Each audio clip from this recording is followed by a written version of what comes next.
Bismillah walhamdulillah wassalatu wassalamu ala sayyidina Rasulillah wa ala alihi wa sahbihi wa mawalah. La hawla wa la quwwata illa billah, amma ba'd. Saudara-saudara kaum muslimin rahimakumullah. Suatu hari ketika baginda Rasul masuk ke dalam masjid, didapatinya seorang sahabat tengah khusyuk bertafakur di dalam masjid. Sahabat itu bernama Abi Dzar Al-Ghifari. Dihampiri beliau oleh baginda Rasul, kemudian ditanya, "Hai Abi Dzar, begitu khusyuk dan tafakur engkau di dalam masjid, gerangan apa permohonanmu kepada Allah di tempat yang suci ini?" Abi Dzar menjawab, "Maafkan saya ya Rasul. Saya dari tadi di masjid di sini ini bukan berdoa, lalu wirid juga tidak, i'tikaf ya setengah i'tikaf. Habis kenapa kamu di sini?" "Saya menghindar orang ya Rasul." "Menghindar orang kenapa?" "Terlalu banyak datang orang ke rumah saya nagih utang. Saya jadi bingung mau pergi kemana. Akhirnya saya pikir tempat yang netral, yang kira-kira orang nggak datang nagih, ya ke masjid di sini. Maka saya lalu ngetem di sini. Model ke masjid bukannya wirid zikir, takut diuber-uber utang." Baginda Rasul senyum, lalu beliau berkata, "Hai Abi Dzar, maukah engkau aku ajarkan satu doa yang kalau kamu amalkan Allah akan bebaskan hatimu dari perasaan dililit hutang." Bukan dibebasin hutangnya, dibebasin dari perasaan dililit oleh hutang. Kalau ada doa yang kalau dibaca hutang jadi lunas ya enak. Jadi ini jangan keliru saudara-saudara. Kalau diamalkan hati bebas dari perasaan dililit oleh hutang. Mau ya Rasul? Lalu diajarkanlah doa itu, Allahumma inni a'udzubika minal hammi wal hazan wa minal ajzi wal kasal wa minal jubni wal bukhl wa min ghalabatid dain wa qahrir rijal. Ma'asyiral muslimin rahimakumullah. Banyak di antara kita yang kalau diajarkan satu doa lalu tidak mengukur diri antara doa itu dengan pribadi kita. Padahal syarat di antara kabulnya doa sejak dari agak berdoa sudah diajarkan. Berdoa itu yang baik, bersih tempatnya, bersih pakaiannya, menghadap ke arah kiblat, menengadahkan kedua belah tangan, dengan khusyuk dan tawadhu, dengan serius dan penuh keyakinan bahwa doa akan dikabulkan oleh Allah. Sebab Allah dalam hadis qudsi menyatakan, "Ana inda zanni abdi bi."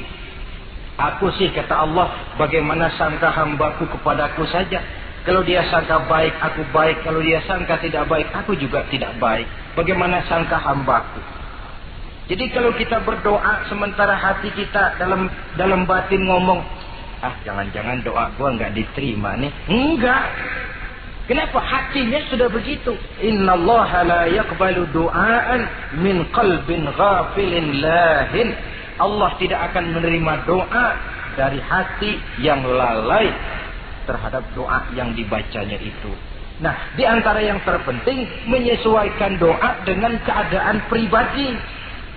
Jadi kalau kita kerja gajinya 1 bulan 1.000, ya wajarlah berdoa minta rezeki 1.500. Wajar namanya. Yang 1.000 sudah ada modal kerja kita, yang 500 kita minta doa kepada Allah. Saudara hadirin, begitu juga doa yang diajarkan oleh baginda Nabi kepada Abi Dzar. Ini hakikatnya mengajarkan kita manusia untuk menjauhi penyakit rohani. Doa ini mengajarkan 8 macam penyakit rohani yang menjadi dinding antara kita dengan Allah.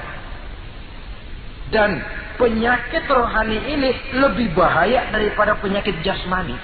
Kenapa? Penyakit rohani tidak menyebabkan orang masuk neraka. Nah, maaf.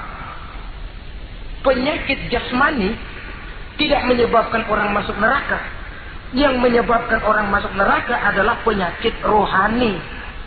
Di akhirat itu nanti tidak ada penduduk neraka ditanya, "Mas, sampean kenapa masuk neraka?" "Anu Pak, saya di dunia dulu korengan."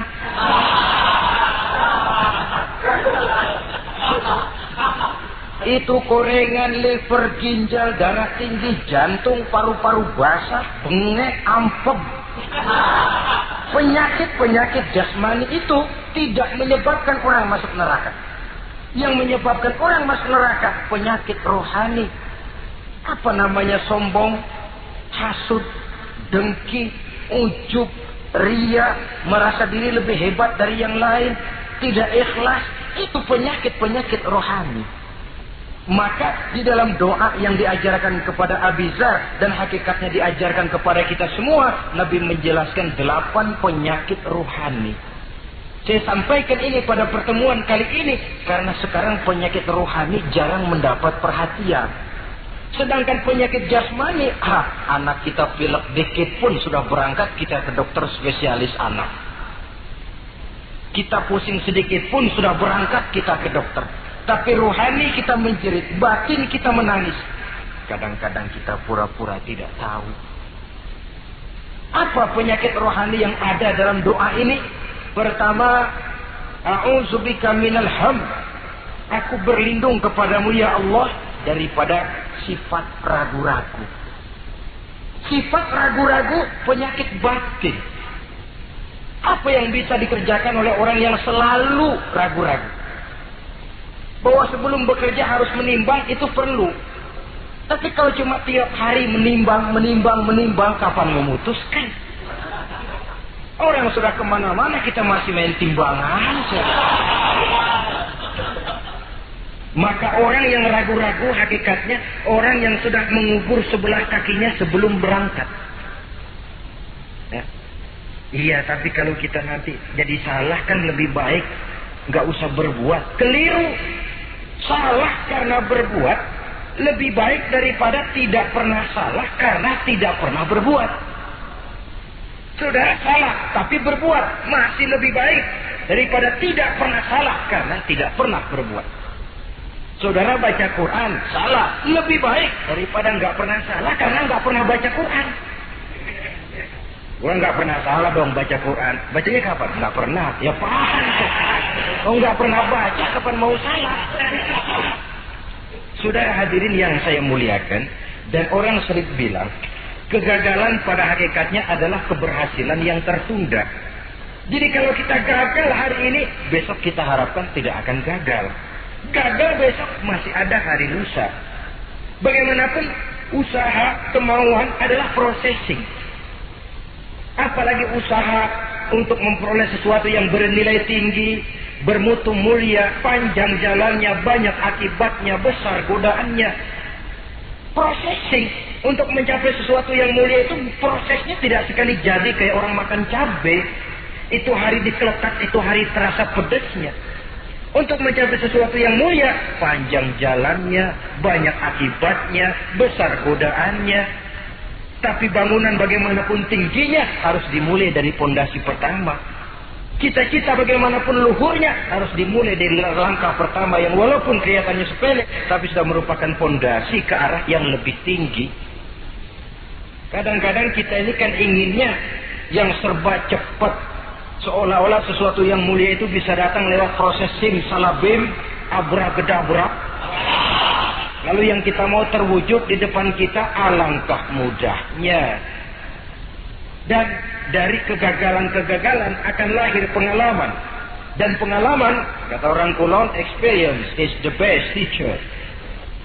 Pengalaman adalah guru yang paling bijaksana. Kalau adik kita jalan di tempat licin, jatuh, besok dia lewat situ lagi, gak usah dipesen juga dia pasti hati-hati. Kenapa? Pengalaman. Kemarin gue lihat sini jatuh, sekarang harus hati-hati. Tapi kalau belum pernah jatuh, kita omelin kadang-kadang ngotot. Khawatir banget, sebelum juga jatuh, ngomel melulu gitu ya. Tapi satu kali dia jatuh, dia sendiri akan hati-hati. Begitu kegagalan yang kita temukan dalam hidup merupakan nasihat bahwa seorang muslim tidak mungkin jatuh di tempat yang sama 2 kali berturut-turut. Kemarin lewat di situ jatuh lagi, sekarang lewat di situ lagi jatuh lagi, emang goblok dah. Bisa jatuh 2 kali di tempat yang sama kan namanya tidak mengambil pelajaran dari apa yang sudah dia temui. Jadi saudara hadirin, terutama adik-adik remaja, masa depan kalian itu merupakan harapan dari semuanya. Kami yang tua terlalu banyak berharap dari kalian. Sementara hari depan kalian lihat sendirilah. Persaingan hidup makin tajam, tensi ekonomi makin tinggi, jumlah angkatan tenaga kerja yang masuk tidak jauh dari seimbang dengan lapangan kerja yang bisa disiapkan. Kalau kita dihambat oleh penyakit ragu-ragu, orang lain sudah berbuat dan kita masih menonton, boleh sangat jadi nantinya kita akan terpojok di sudut-sudut kehidupan untuk lebih banyak jadi penonton daripada jadi pemain. Lebih sering menjadi objek daripada menjadi subjek. Istilah Arabnya lebih sering menjadi maf'ul daripada menjadi fa'il. Namanya juga orang nonton, soknya kan kayak lebih pintar dari yang main. Wajar orang nonton bola ngomel melulu. Itu Maradona tolol. Maradona ditololin. Ajat sederajat goblok, ajat digoblokin. Kalau sudah dia disuruh main ke lapangan, gempor dia nggak bisa nembak. Namanya penonton, dan wajar saja penonton juga kalau nggak surat nggak rame tuh lapangan. Saudara hadirin yang saya muliakan, maka keraguan-raguan akan jadi penyakit yang menghalangi orang pada saat dia harusnya sudah berbuat, dia malah berpangku tangan. Akhirnya dia akan jadi orang yang ketinggalan kereta. Sementara hidup tidak berjalan mundur ke belakang dan tidak juga berhenti. Tidak ada kata berhenti atau kata mundur dalam hidup. Berhenti kita diinjak orang, mundur kita hancur. Hidup ini seperti cerita tentaranya Tariq bin Ziyad ketika menyeberang ke daratan Spanyol di Selat Jabal Tariq. Sejarah menyebutnya Gibraltar ya. Itu bahasa Spanyol, lidah Spanyol dengan lidah Arab. Kita Jabal Tariq, dia Gibraltar. Kita Ibn Rusdi, dia Ibn Averus. Saudara-saudara, ketika pasukan sudah menyeberang ke daratan, seluruh kapal-kapal ini dibakar oleh Tariq bin Ziyad. Beliau sadar menghadapi tentara yang jumlahnya lebih banyak dari tentaranya sendiri. Maka seluruh kapal dibakar. Lalu beliau pidato di depan tentaranya. Ayuhan nas, ainal mafar, al-bahru min waraikum, wal adu amamakum. Saudara-saudara, sekarang mau lari kemana? Kita tidak punya pilihan lain. Di belakang laut, di depan musuh. Mau pulang, kapal sudah saya bakar semua. Ini termasuk menghilangkan keraguan bala tentaranya. Mundur, kecebur, mati. Maju menghadapi musuh yang jumlahnya jauh lebih banyak, resikonya juga mati. Namun mati maju, mati syahid. Mati mundur, kecebur, mati konyol. Pilih. Ya tentu tidak ada pilihan lain. Menghilangkan keraguan di kalangan tentaranya. Juga menghadapi kehidupan ini. Menimbang adalah perlu, tapi berbuat lebih perlu lagi. Jangan takut salah, karena salah berbuat lebih baik daripada tidak pernah salah, karena tidak pernah berbuat. Kesalahan pada akhirnya akan mendidik kita untuk tidak salah lagi pada masa-masa yang akan datang. Ini penyakit pertama. Penyakit yang kedua, al-hazan. Penyakit duka cita. Manusia itu ehoknya terlalu besar. Kalau dia kehilangan sesuatu yang dia tidak senangi, atau menemukan sesuatu yang tidak dia harapkan, dia bersedih. Kesedihan itu timbul sebenarnya karena ehoknya. Bapaknya meninggal, dia sedih. Sebenarnya kesedihannya bukan karena matinya bapaknya, tapi kesedihannya karena dia tidak punya orang tua lagi. Dianya itu yang dia tangisi, akunya. Perkara bapaknya mati sih, memang semua yang hidup mesti mati. Tapi dia nggak punya bapak, itu yang lebih dia sedih. Akunya ini. Ehoknya manusia itu. Seorang perempuan yang ditinggal mati oleh suaminya, dia menangis. Bukan karena suaminya yang mati, tapi karena dirinya tidak bersuami. Dirinya yang lebih banyak dia tangisi. Ehonya itu yang lebih banyak bicara. Oleh karena itu agama mengajarkan, kata Nabi, ahbib habibaka haunan ma asa ayyakuna baghidaka yawman ma wa abghid baghidaka haunan ma asa ayyakuna habibaka yawman ma. Cintailah apa yang kamu cintai sekedarnya saja. Sebab sangat boleh jadi yang sekarang kamu paling cinta, besok jadi yang paling kamu benci. Tapi bencilah apa yang kamu benci sekedarnya saja. Sebab boleh jadi yang hari ini paling kamu benci, besok akan kamu paling cintai. Saudara-saudara kaum muslimin, maka cintailah harta, cintailah kedudukan, cintailah harta benda, cintailah anak dan istri sekedarnya saja. Sehingga tidak berurat dan berakar. Sebab kalau dia sampai berurat dan berakar di hati ini, nanti ketika datang saat berpisah, kita seakan tidak mau menghadapi kenyataan. Kita seakan ingin lari dari kenyataan. Tetapi kalau bersifat ala kadarnya, seluruhnya sudah diperhitungkan. Oleh karena itu, untuk mengatasi sifat duka cita ini, kuncinya adalah iman. Siapa sih orang yang tidak pernah sedih dalam hidup ini? Tapi siapa orang yang tidak pernah senang dalam hidup ini? Tidak ada orang yang senang terus dan tidak ada orang yang sedih terus. Dia berganti. Bahkan itulah yang bikin hidup ini nikmat. Coba kalau hidup ini isinya ketawa saja, monoton. Sebaliknya kalau hidup isinya cuma nangis saja, bagaimana rasanya? Tapi ada senyum, ada tangis, ada duka, ada suka. Itulah bumbu daripada kehidupan. Cuma tentu saja saudara-saudara, duka cita yang pada gilirannya akan membawa kebahagiaan, itu yang harus berani kita hadapi. Tapi duka cita yang tidak beralasan, itu yang jadi penyakit. Kaya, sedih, takut miskin. Itu kan tidak beralasan. Kita punya jabatan, takut merosot, takut pensiun. Dengar mau ada mutasi, gerusak-gerusuk.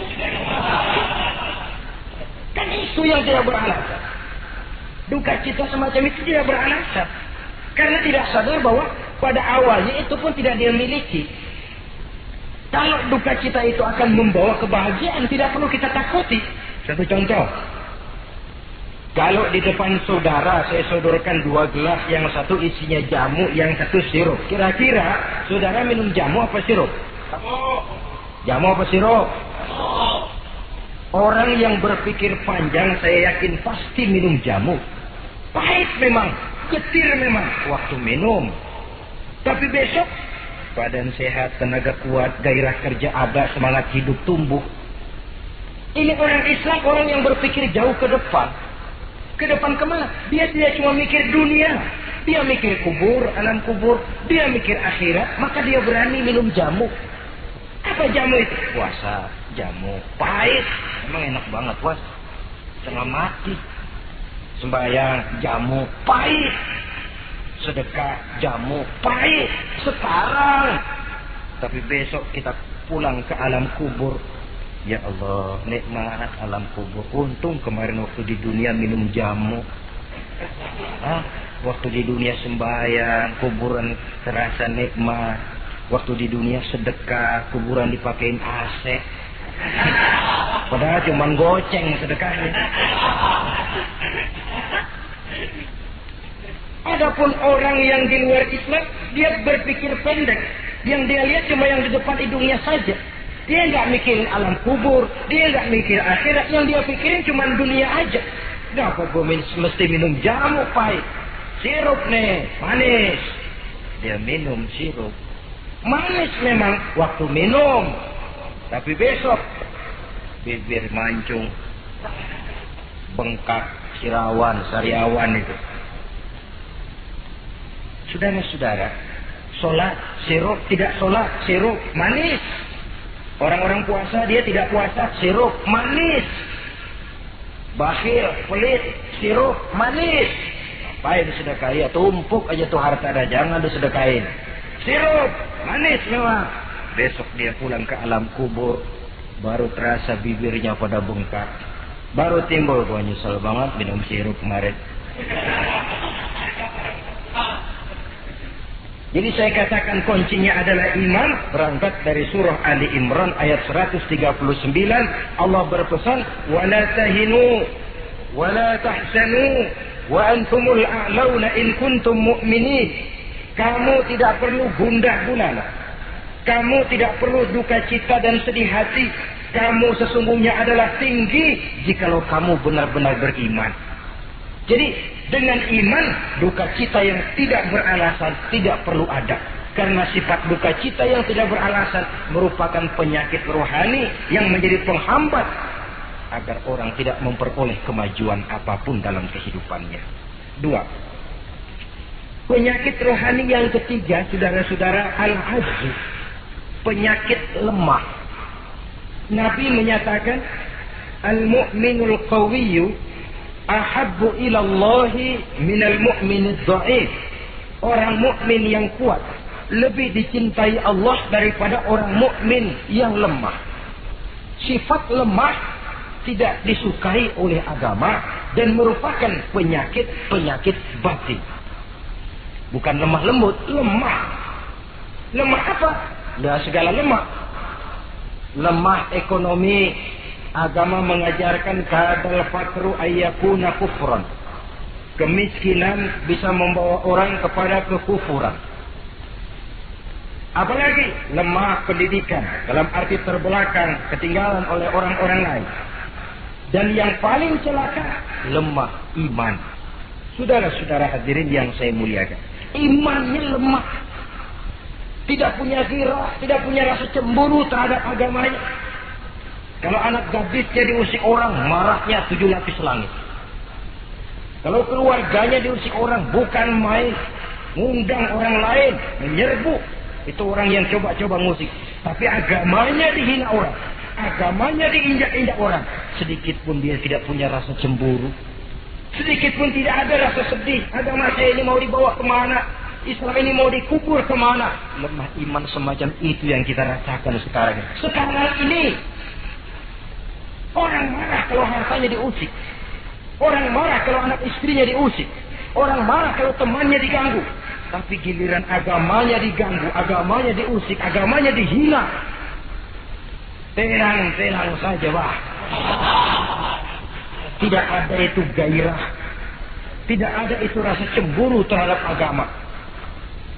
Kaum muslimin yang saya muliakan, lemah iman semacam ini yang sangat membahayakan untuk kelangsungan kehidupan beragama.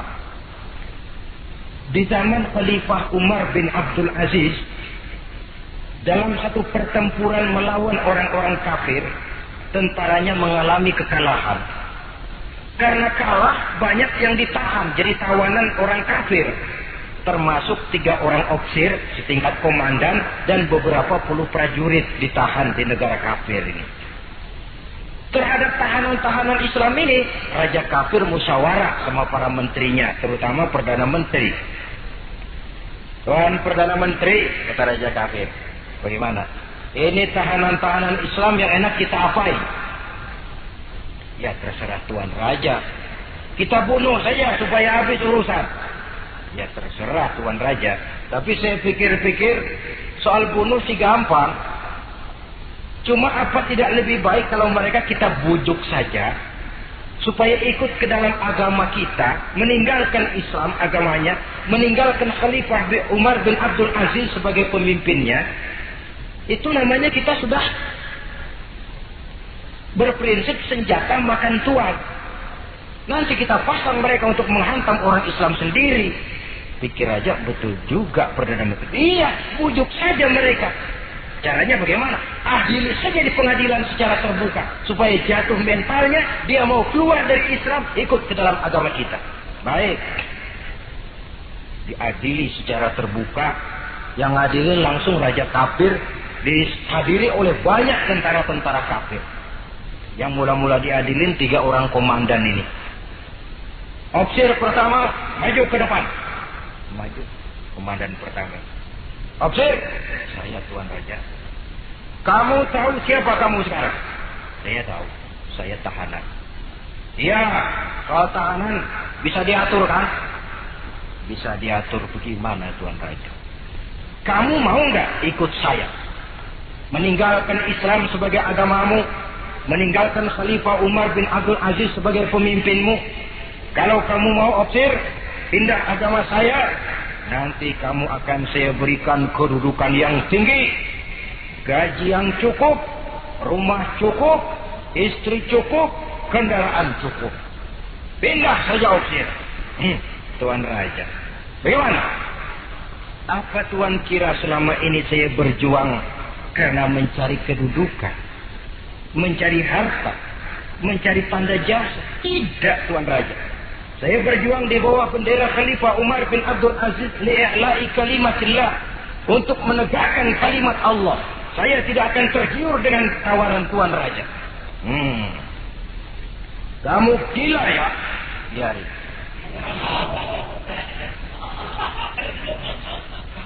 Kamu berani dari kemarin. Oke. Kalau kamu tetap dengan pendirian kamu, kamu akan saya bunuh. Silahkan Tuan Raja. Lebih baik nyawa terpisah dari badan, asal iman jangan berpisah dari hati. Gila ini. Biarin. Bunuh. Datang Al-Gojo, dipancung kepalanya, putus lehernya dengan badannya pisah. Jatuh kepala itu ngegelinting ke bawah, mutar kepala itu kayak orang toa sambil ngaji baca Quran. Tinggal kepalanya saja, bisa dengan badan masih sempat ngaji. Sampai Raja Kafir bingung, minggir, ini ada kepala ngaji. Ayatnya yang dia baca, ya ayyatuhan nafsul mutmainnah, irji'i ila rabbiki radiyatan mardiyah. Wahai jiwa yang tenang, kembalilah kamu menghadap Allah dengan ridha dan diridhoi. Engkau gugur sebagai syahid, tidak tergiur oleh bujukan harta, tahta dan kedudukan. Niatmu ikhlas karena Allah, kembalilah menghadap Allah dengan ridha dan diridhoi. Wadkhuli fi ibadi wadkhuli jannati, masuklah ke dalam golongan hamba-hambaku, masuklah ke dalam surgaku. Di penghujung ayat, matanya tertutup dengan rapat, bibirnya senyum menghadap Allah, gugur sebagai syahid. Raja Kafir geleng kepala, dasar santri gila, sudah mau mati masih ngaji. Opsir yang kedua, komandan kedua yang jadi tahanan ini, kata Raja, opsir kedua, saya Tuan Raja. Kamu sudah lihat temanmu opsir pertama tadi? Sudah Tuan Raja. Mati kan? Mati. Kamu mau mati? Atau mau ikut saya keluar dari agamamu Islam dengan pangkat cukup, gaji cukup, rumah cukup? Bagaimana? Sudah Tuan Raja. Sudah apa? Sudah, jangan banyak omong.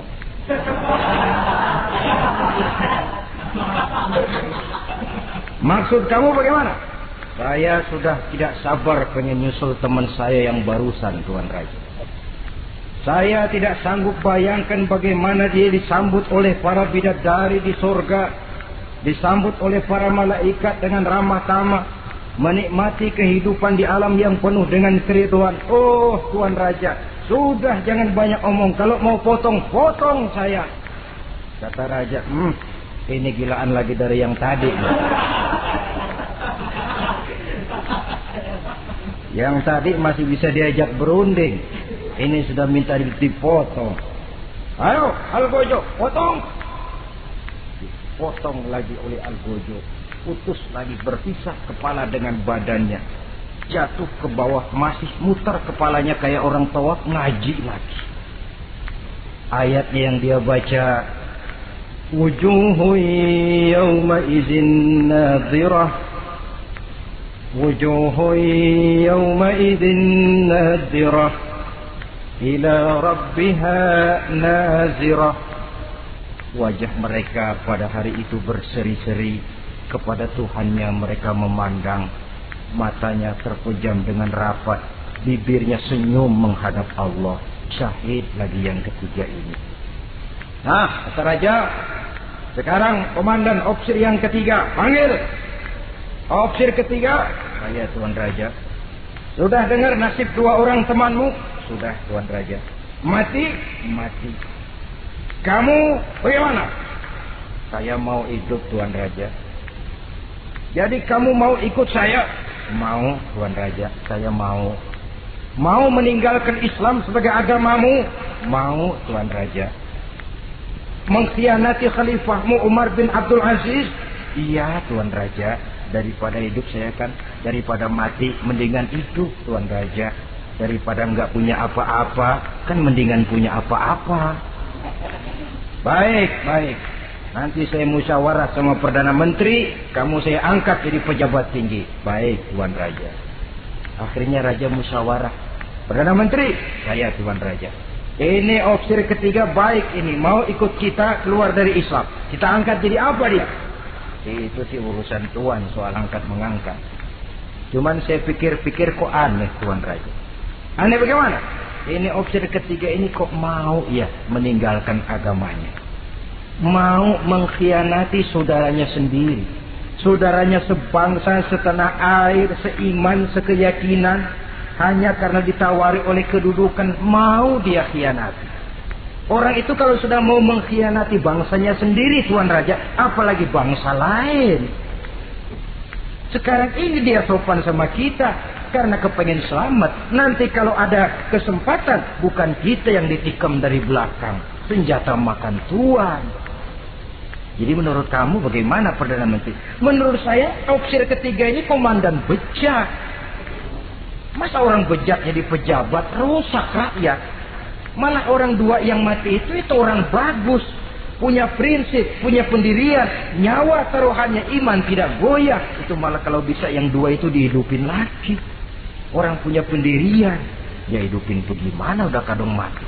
Tidak bisa. Jadi yang ketiga ini gimana? Kalau menurut saya yang ketiga ini bunuh saja Tuan Raja. Ngapain miara orang bahaya? Bunuh saja. Bunuh. Iyalah kalau begitu bunuh saja. Betul juga kamu. Bidang dibuka kembali. Opsir ketiga, gimana Tuan Raja? Saya diangkat jadi apa? Kamu nggak diangkat. Nggak diangkat bagaimana? Kamu opsir bejat. Kok bejat? Iya. Agamamu saja kamu mau tinggalkan. Saudaramu sebangsa setanah air mau kamu khianati. Apalagi kami yang orang lain bangsa dengan kamu. Kalau ada kesempatan kami akan kamu tikam dari belakang. Jadi saya gimana? Kamu dibunuh. Bunuh. Tuan Raja. Bunuh. Iyalah bunuh.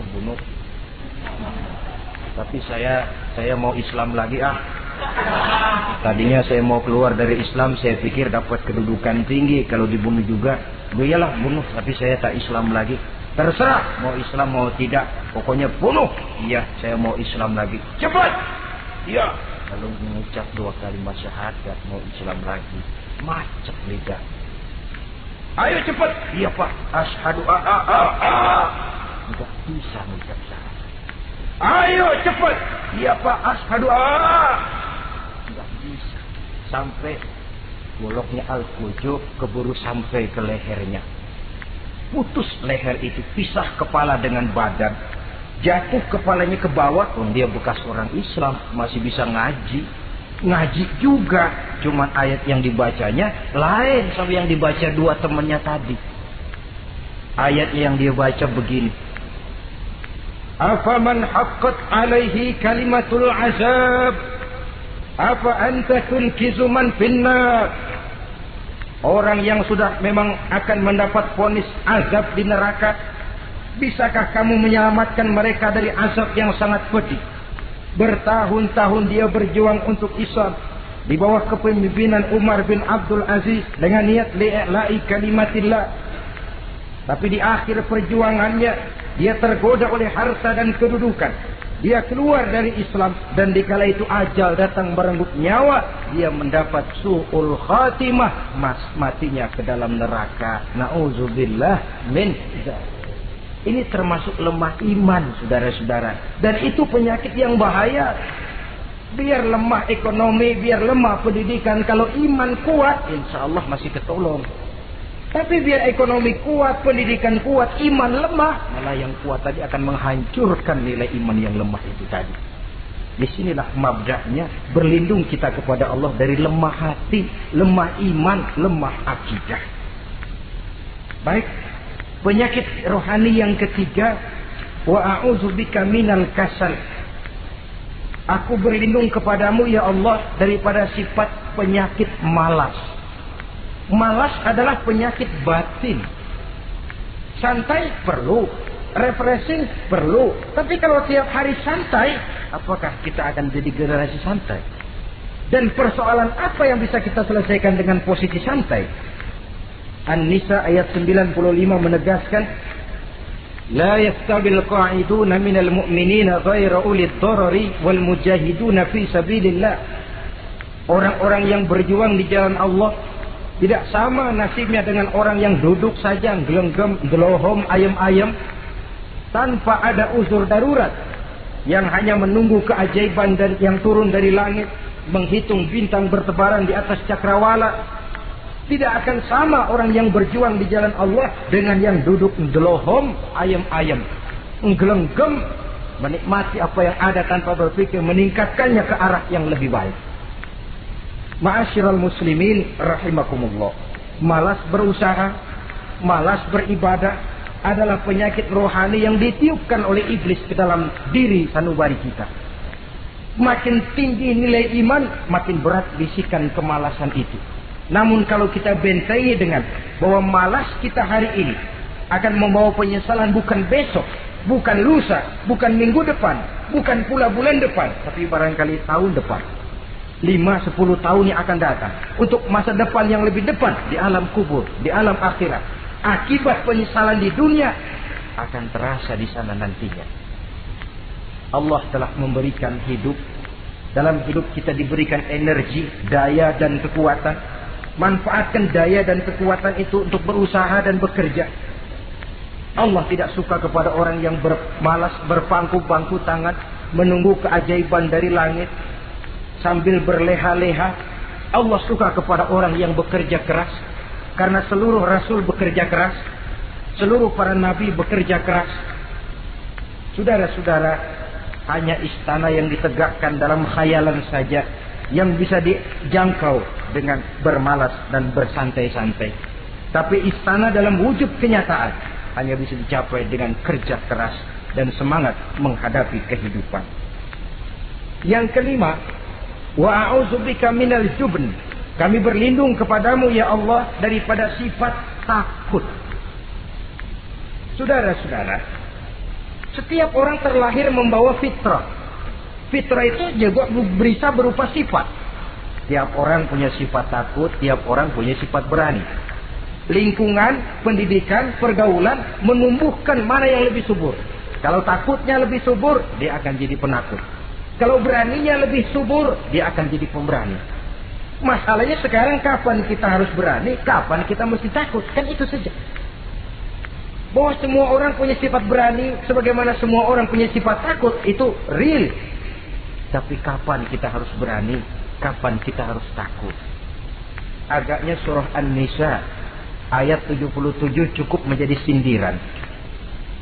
Falamma kutiba alaihimul qitalu idza fariqum minhum yakhshawna an-nasa ka khasyatillahi aw ashaddu khasyah.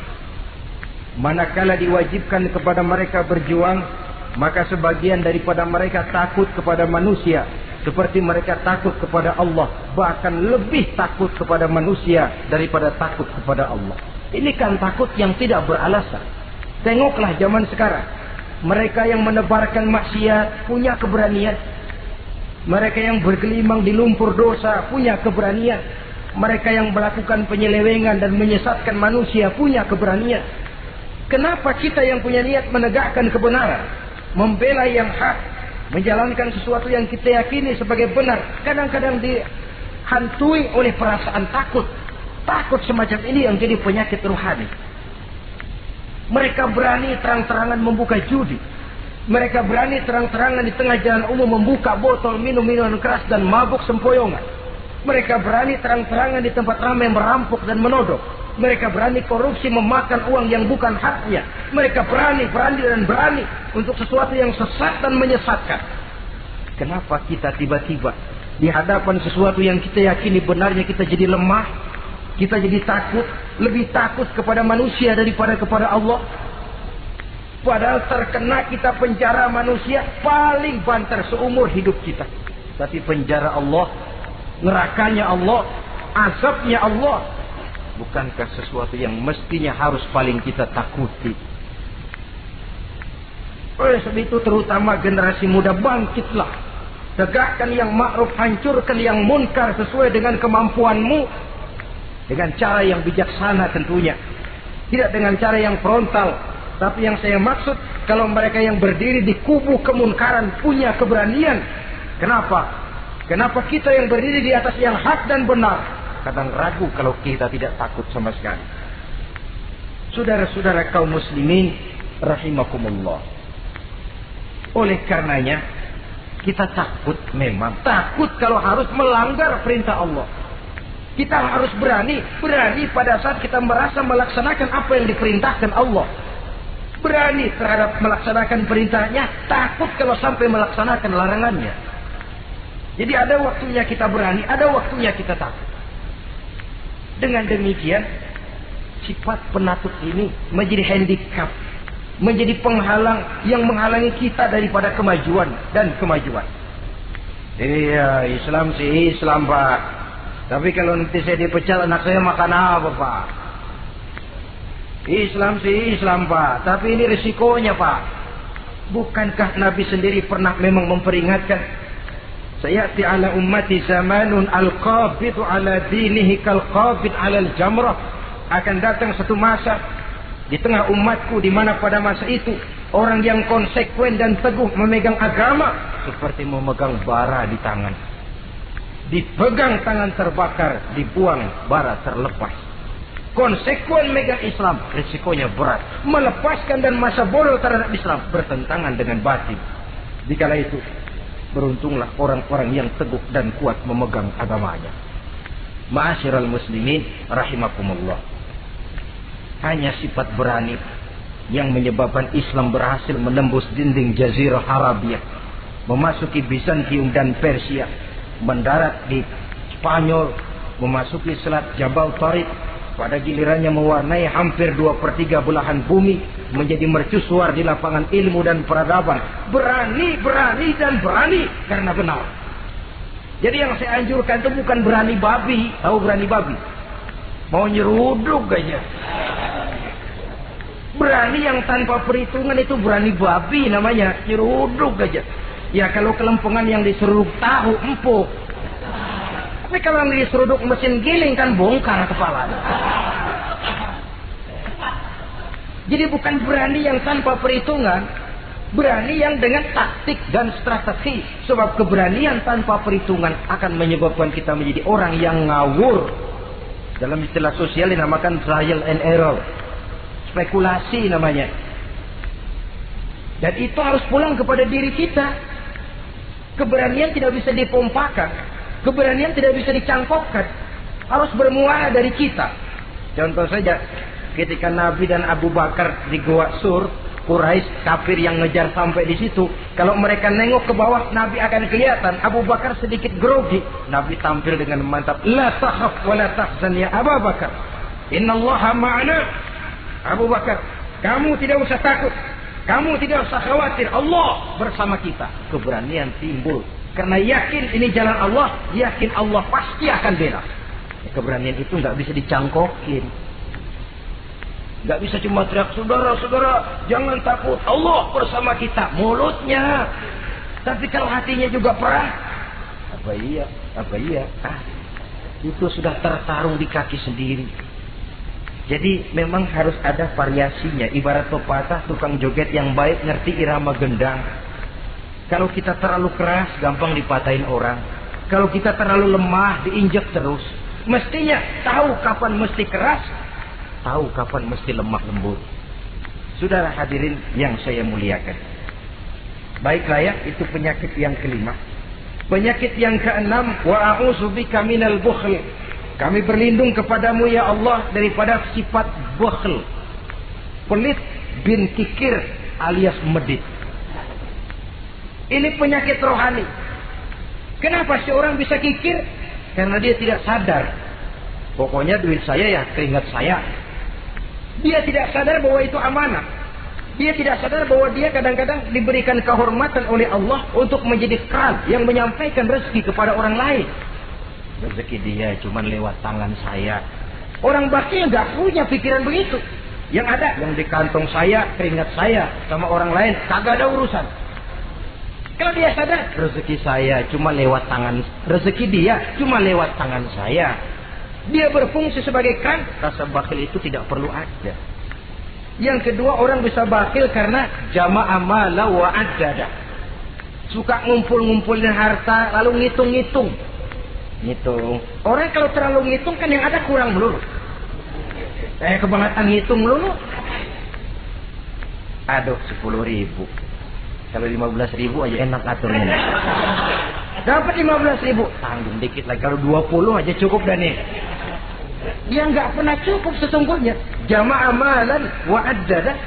Kalau sudah kesina, dia akan sampai kepada yahsabu anna malahu akhlada. Dia akan menyangka bahwa harta itulah yang bisa mengekalkan dia.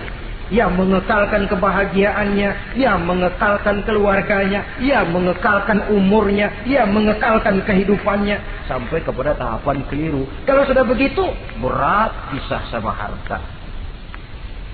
Duitnya 100.000, hilang 1.000. Yang hilang doang tuh yang dia pikirin. Yang masih ada yang 99.000 dia nggak ingat. Waduh, mati gua. Ngapa? Duit 1.000 hilang, mati gua. Mati. Padahal yang ada ketimbang yang hilang masih lebih banyak yang ada. Hilang itu yang 99, yang 1.000 yang dia ingat. Hilang 1.000, mati gua dah. Mati gitu. Kalau datang orang gantiin, lo jangan sedih dah, nih digantiin 1.000, bikin kencang nangisnya. Kenapa nangis? Kenapa bikin nangis? Coba yang tadi nggak hilang jadi 2.000 kan? Ingat yang tadi hilang.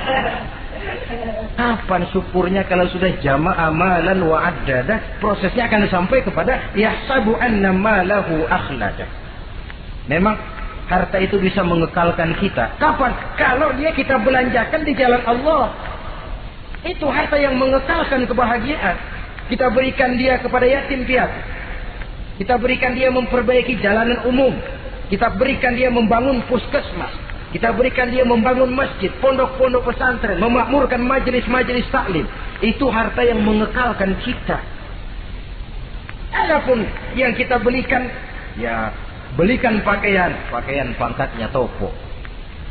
Bagus benar sekarang. 4-5 tahun yang akan datang lari ke dapur, bukan dibersihin, ngebersihin. Makanan yang paling enaknya waktu di tenggorokan, sudah masuk ke dalam perut, sudah nggak ada bedanya singkong dan sate. Malah besok pagi keluar bauan sate daripada singkong. Bedanya makanan cuma di kerongkongan saja. Saudara hadirin yang saya muliakan, jadi kalau sadarlah kita bahwa karunia yang datang itu memang amanah Allah, kenapa harus bakhil? Bahwa rezeki orang harus lewat tangan kita, kenapa harus mengelak?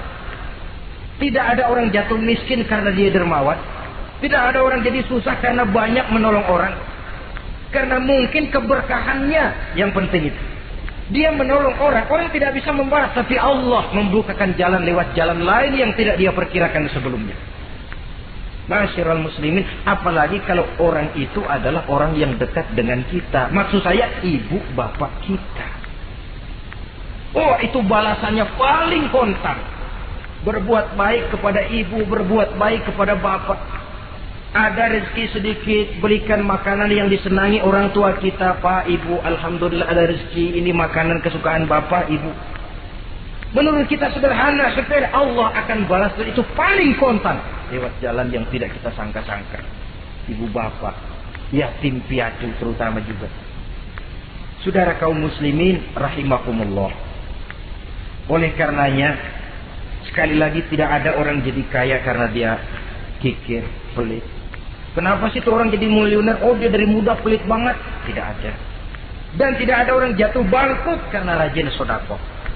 Kata Nabi, inna sadaqatal mar'il muslim tazidu fil umri wa tadfa'u mitatas su'i. Sesungguhnya sedekahnya seorang muslim bisa menambah panjang umur dan menyelamatkan orang dari mati secara su'ul khatimah. Panjang umur bisa artinya jumlahnya tambah, bisa berarti walaupun orangnya sudah mati, namanya tetap hidup dikenang orang kebaikannya. Itu pun panjang umur namanya. Namanya tidak hancur walaupun jasadnya hancur masuk ke dalam tanah dimakan oleh cacing tanah. Namanya akan hidup terus, bahkan ditulis dengan tinta emas dalam sejarah. Bakhil, pelit adalah penyakit batin. Dokternya agama dan kemauan diri merubahnya dengan sadar bahwa karunia adalah amanah. Ini penyakit bakhil nggak bisa ke rumah sakit, ke rumah dokter medis. Dokter, saya punya penyakit pelit, bagaimana ngobatinya? Suntik. Tidak bisa. Suntiknya adalah agama, saudara-saudara. Yang ketujuh, wa min ghalabatid dain, inti doa. Saya berlindung kepadamu ya Allah, jangan sampai ada perasaan dililit utang. Bahwa kita hidup tutup lubang, gali lubang itu biasa. Tapi kalau gali terus nggak pernah nutup, ini mau kejeblos namanya. Ngutang lu nggak bayar-bayar, namanya gali lubang, nggak pernah nutupin. Bahkan Nabi pesan, alaikum biddain, fa innahu hamun billail wa dani'un bin nahar. Kalau bisa kamu nggak usah ngutang. Kenapa? Utang itu siangnya bikin kita takut ketemu orang, malamnya bikin kita susah tidur. Coba dah kalau nggak bisa ngutang, berabe, malam nggak bisa tidur, siang takut ketemu orang. Jangan kepergok nih, belum ada duit buat bayar. Di jalan ke sono, takut ketemu. Jangan kemari, takut ketemu. Akhirnya nggak kemana-mana, ngumprak di rumah. Tetapi adat hidup, saudara-saudara, apalagi kita yang ekonomi menengah ke bawah, biasa. Adat hidup itu tutup lubang, gali lubang, saling menerima, saling memberi. Tapi yang diajarkan oleh agama, oke, gali lubang silakan, asal bisa nutupin. Kalau tiap hari gali lubang dulu, kan kejeblos akhirnya.